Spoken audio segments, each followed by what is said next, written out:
Moor Champagne, the short-skirted French-maid-looking blonde, held a tray of glasses of champagne in front of Amadeus Emino. "Thanks." Amadeus helped himself to his fourth glass of the evening. Renfield R. Renfield looked at Amadeus.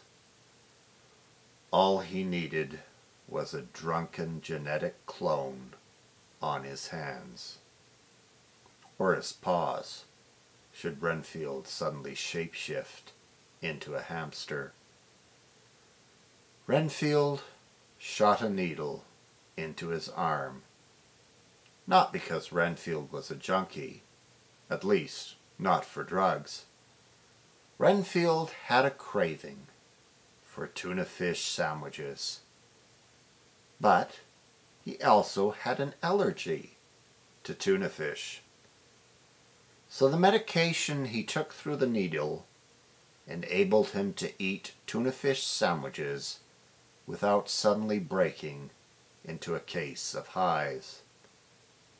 Renfield hurriedly put the needle back in his pocket when he saw Solomon Solstein approach.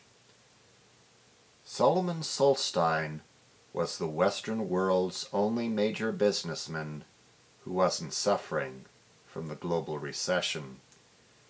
Solstein had rather wisely invested in a Chinese auto company, BYD Auto, which had just developed the E6 electric car, which ran on a ferrous ion rather than lithium-based battery. And this new electric battery could go 400 kilometers on a single charge. Solstein was going to make a fortune. Renfield was here at the bar mitzvah for Solomon Solstein's son, Solomon Solstein Jr., to ask the elder Solstein for a loan of $10 billion so that Renfield's boss, the formerly billionaire and currently millionaire ancient Egyptian vampire Set, could be a billionaire again. "Mr. Renfield," the jovial gentleman grabbed his hand and shook it. "How's your boss these days?" "Well, there's a certain financial matter that I'd like to discuss with you on behalf of my boss," Renfield replied. "Sure, meet me in my office next Monday." Solomon handed Renfield a cigar. "But today, let's eat, drink, and be merry. For tomorrow, the Dow Jones may never recover." "Do you have any tuna fish sandwiches?" Renfield asked Solomon Solstein. "Do you have any pork sandwiches here?" asked Amadeus as he came over to join them. Solstein glared at Amadeus.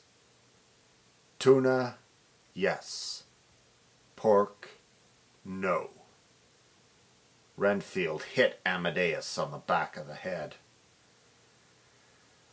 "But eat and drink to your heart's content, gentlemen," Solomon waved. "For today is my son's bar mitzvah. Today is the day my son has finally become a man." "I wonder," Amadeus, who was a big fan of Miss California 2009, asked aloud, "I wonder when Perez Hilton is going to have his bar mitzvah, so he'll finally become a man."